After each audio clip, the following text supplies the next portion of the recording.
Hello there everybody, and welcome back to another episode of An Ecologist Plays, where we are trying to learn a little bit more about nature by playing games. We are of course back in Grounded, and the base has grown a little bit. There's something happening here, but you'll have to wait until next Friday to actually see what on earth is happening here. There is something special coming, and it's going to happen when the new update drops, or at least when the new public test branch of that update drops. Now, we have something that we want to do, and in order to do it, we need a special weapon. And the special weapon we are going to be making is the mint mace, because we are going to go up against quite a few of those ladybird larvae.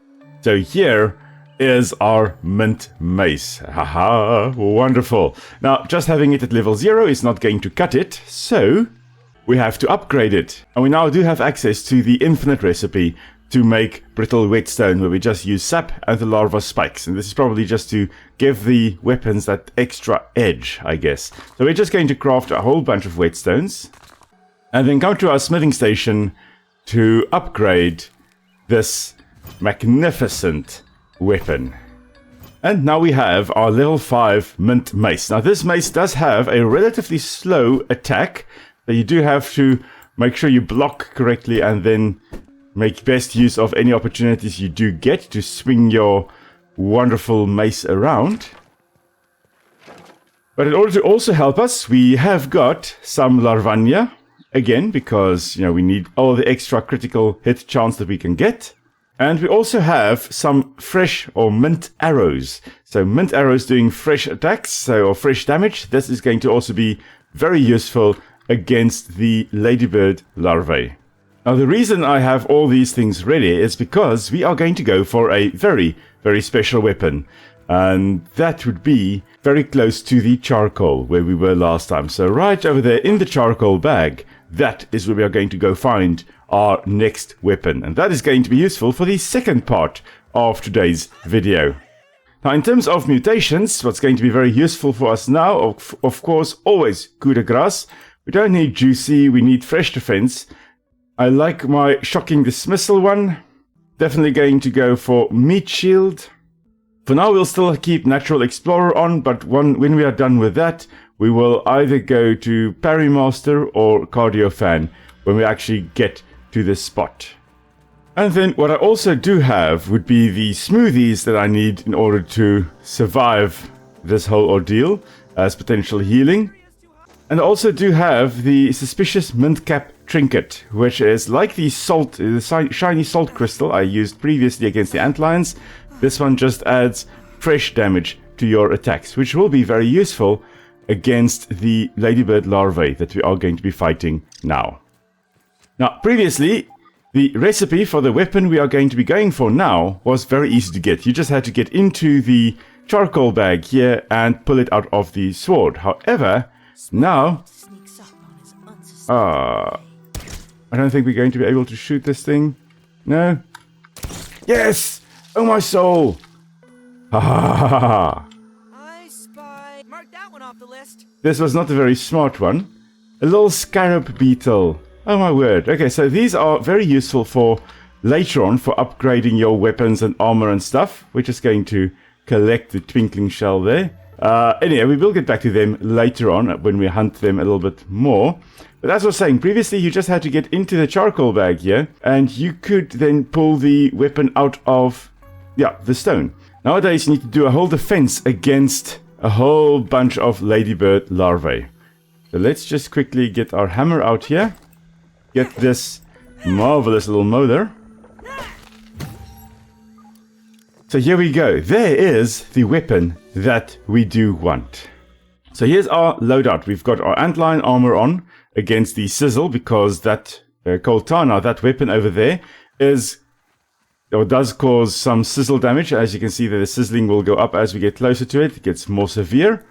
The ladybird larvae that are going to spawn also will give you sizzling. We've got our crossbow, which we are going to be using as well. And this one is now equipped with mint arrows. So 30 mint arrows is what I have. So if I need to get to from a distance, I can hopefully also shoot the ladybird larvae. We have our marvelous mint mace over here as well, which will hopefully also help. And further, we have got some smoothies for healing. And that's going to hopefully do the trick. So, I don't think I'm ready, everybody, but here we go. Let's pull it. And try to defend it. So we need to... Yes, we need to master... There we go, hello. Come here, you little one. Where are you? Oh, there you are. Yay, come back here. Okay, so 3 smacks will get rid of the ladybird larva, but we need to also maintain our... Make sure our sizzling doesn't get too severe. We need to protect the weapon rather than ourselves. No, leave the weapon alone. This can get quite intense, especially when you are single player.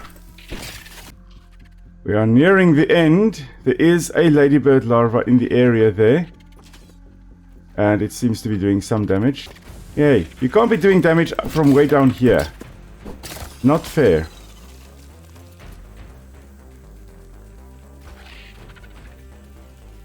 But the problem is we can't build anything to defend it because we're not allowed to actually build within this charcoal bag. I think we used to be able to, but we can no longer.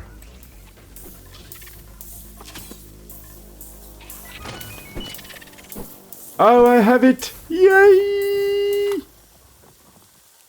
I can't believe it.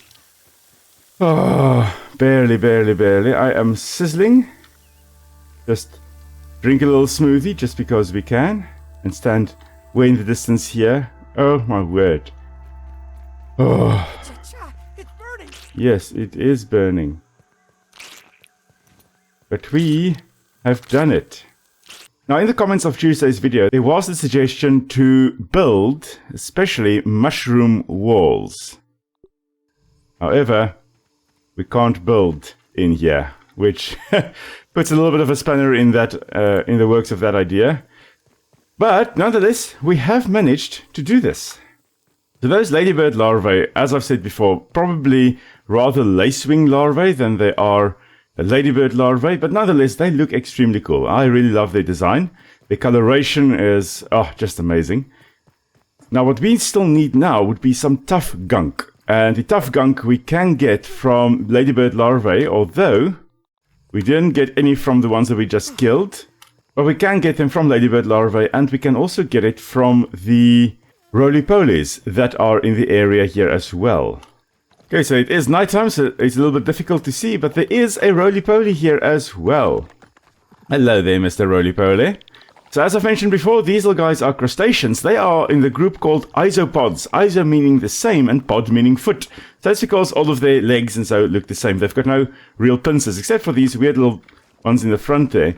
But these are herbivorous, which is why they don't generally attack us, although then again, we do have some very angry herbivores in this game as well. But as I've mentioned before, they do roll up into a ball when they do feel threatened in real life as well. Now this species that we have here is called the woodlice, it's called roly-polies, it is called slaters, I think it is as well. They do have a variety of names, and this one is actually not an indigenous species to North America, where this game is set.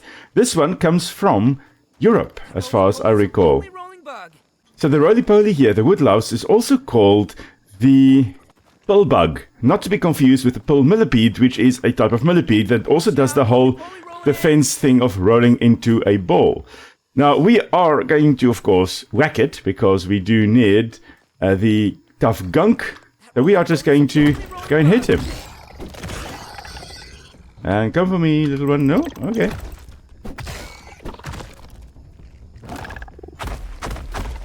And the mint mace also making quite short work of the roly-poly. Of course, he is trying to heal by rolling up into a ball. Not that that helped him at all. And then, of course, the moment he dies, he can no longer stay in a ball, and he just kind of uncurls as he does, and he looks like this. Now, these little guys are quite big pests if you have got a vegetable garden and you've got strawberries or potatoes or spinach or Swiss chard or any beetroot as well. In our garden, they well, I say pest, but we try to live in harmony with nature as we go along. And so in our garden, they do love going for the strawberries, and they also do quite a bit of damage to carrots and potatoes. But then again, we make sure that we plant more than enough plants so that the bugs and stuff can also eat it. The bugs and crustaceans can also eat some of our veggies. You know, sharing is caring after all.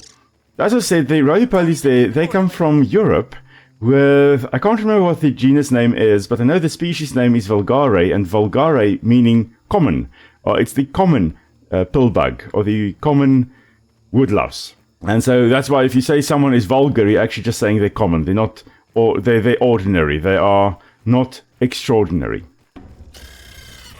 Which just makes it that more of an insult to call someone vulgar. Now, Pete did just say that he wished this was a ladybug instead rather than ladybird. Of course, they are the same species. In fact, I'm pretty sure the two ladybird or ladybug species in this game are exactly the same species, the harlequin ladybirds. And there is an adult of the ladybird. Hello there. Hey. Yes, you are very aggressive compared to the other one that we had previously encountered, the normal old ladybug. But if we were to bend down here, notice on the head the kind of an M or kind of a W coloration in black and white over here. There should be a little bit more white on the front here, and then it definitely would be the harlequin ladybird or the Asian ladybird beetle. But they have got this M or W shape on their forehead. So this is definitely that species. Oh, more tough gunk. That is marvelous. Oh, and we've just encountered a fire ant worker. Ha. Okay, so we are in fire ant territory now as well. Now, they should be weak against fresh, right? Where are you? Come here. I'm gonna whack you with a mint mace. Ah, I see you. And now you die. Come here. Oh no. Okay. Fine. Hello, everybody. Yes, I am not very happy that you are here either. Gonna whack you all. This is playing like playing whack-a-mole with fire ants. Ah. And surrounded by the corpses of mine enemies. I'm pretty sure I did just hear a roly-poly as well. No, I did not. Black Ox Beetle. We'll get back to you later. I don't have space to carry your loot. Because let's face it, if I'm going to encounter a new creature now face to face, I am going to hit it with this mallet, and I'm going to see what that does, and then I won't have space to carry around everything that we get from him. So let's head home, shall we? We have other things to do. And we are home again, and what we need for our weapon would be 2 spicy globs. So we've got enough spicy shards, we just need to make some sturdy whetstones. That should be relatively easy. We should have enough. There we go. And now we can make 2 spicy globs. And that should then be enough to make our wonderful Coltana. Yes, everything else we do have. Now what we can also make in the meantime would be some Broodmother BLTs. Now these are not going to go bad, so we may as well make 5 of them. We've got enough parts, enough everything to do that. Now these ovens that we are making everything in would use the boiling glands of the bombardier beetles to actually make the food, or to cook it, or to generate the heat. Because remember, these little guys over here, there should be one, there we go, right up here. These guys, when they do that, when they spray that boiling liquid at a person, that's because they have got 2 glands that they mix 2 compounds in to create a massive reaction inside their bodies, which then results in the liquid being expelled from their bodies. And the boiling glands there, so that technically would be two glands located in the backside here. So one going to the left of the beetle, one going to the right hand side of the beetle. And as these 2 chemicals mix in the central, I guess that's the boiling gland that we harvest from the bombardier beetle, as it mixes there, it creates gas, and the gas is then used to propel that liquid, of course, out the backside of the bombardier beetle, and that thing causes a boiling hot liquid to fall on a person. And I think it's quite ingenious that they make use of that in this game, to actually cook your food in an oven like that, or in a little cookery like we have over here. Our spicy globs are ready, and our 5 Broodmother BLTs are almost ready. So let us make our new weapon, the spicy Coltana. Oh, this thing slices up spiders like nobody's business. This is going to be awesome. Okay, we have our 5 Broodmother BLTs. So I'll meet you at the hedge. We are just going to also set up a little bit of a save point here. Let's put up a lean-to, make it our respawn point. Just in case we do die here, we can easily get back into it. We don't have to travel all the way back from our normal home. Now, we need to go into that foreboding cave over there. Now, this tunnel of web that we see here would not actually be created by the species that is the hedge broodmother. The hedge broodmother here is based on the demon crab spider, or the spiny back crab spider, or type of kite spider as we know it here in South Africa as well. Now, they are a type of orb weaver, so they don't actually create these tunnels going in here. Instead, these tunnels would be created by something like a sheet web spider or a funnel web spider, or in some cases things like this very much reminds me of a velvet spider nest. Now, velvet spiders, oh, they are adorable. They're quite big. They'd be about the same size as the broodmother species, and they live under bark of trees in most cases. They make a very, very messy web like this under the bark of a tree.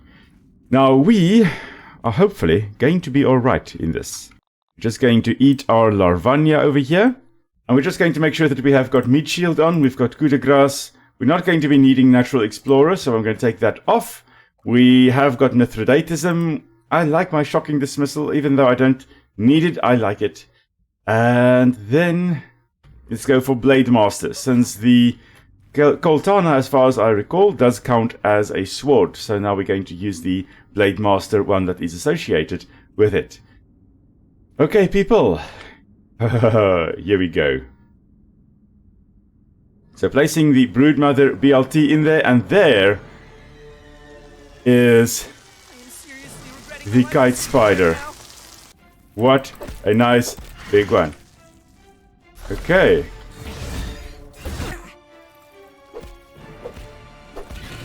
Okay. Now she's probably going to jump away. Yes, and summon, oh, of course. Let us get rid of all these little guys.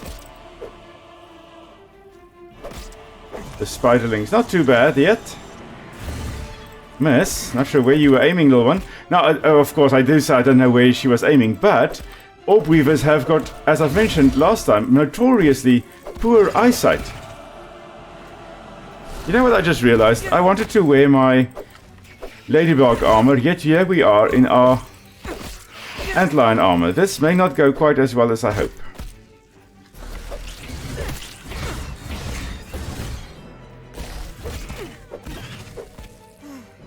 Now, what is useful with the antlion armor rather than the ladybug armor is the fact that the antlion armor uses less energy to swing a weapon.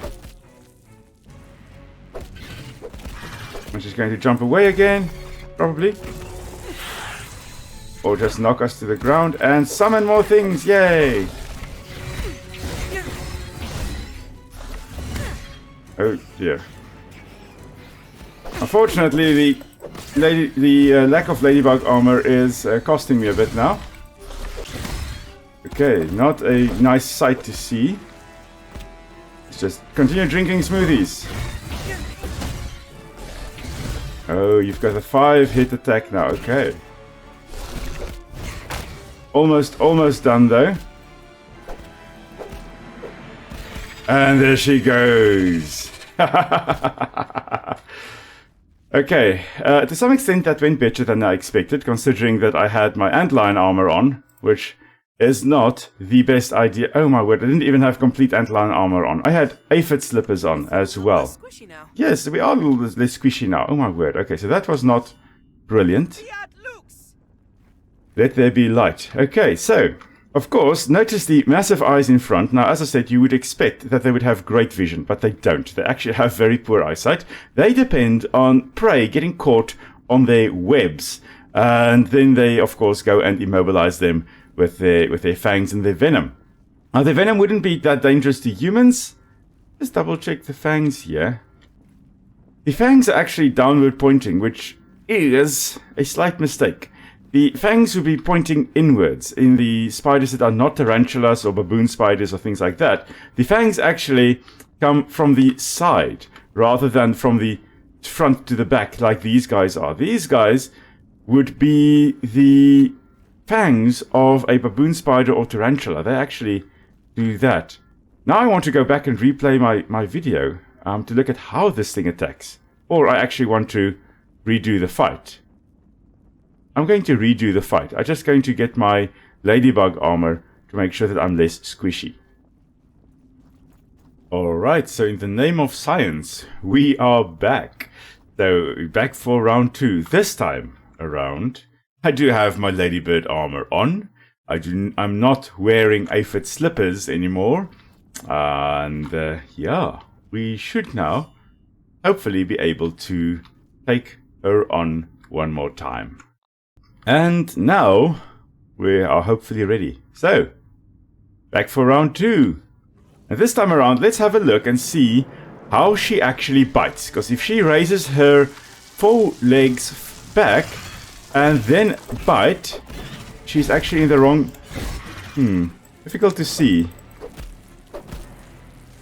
It almost seems as though she is using her jaws correctly.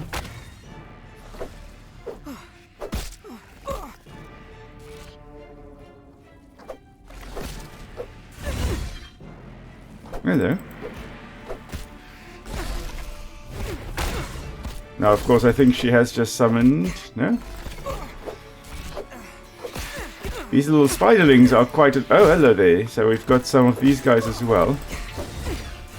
They're all quite annoying.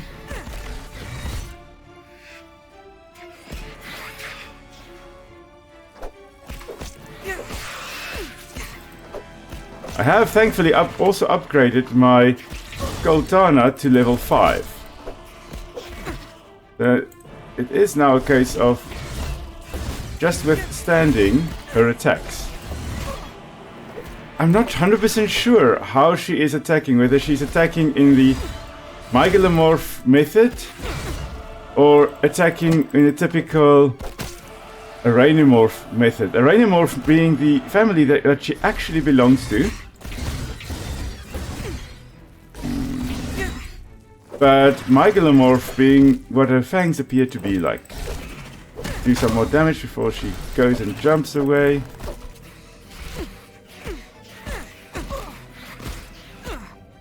Oh my word. I'm not a big fan of these little guys. Just gonna get rid of everyone.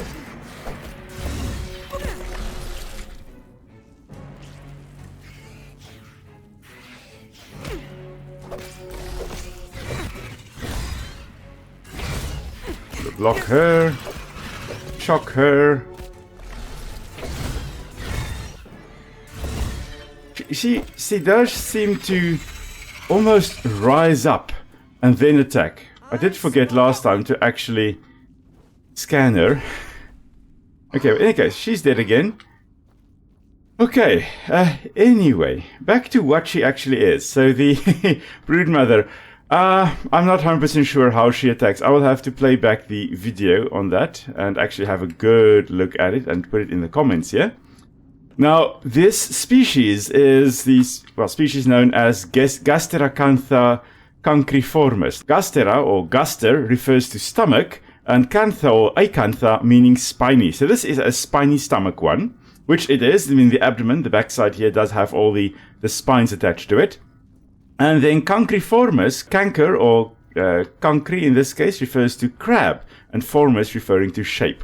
So this is the spiny stomach that looks like a crab.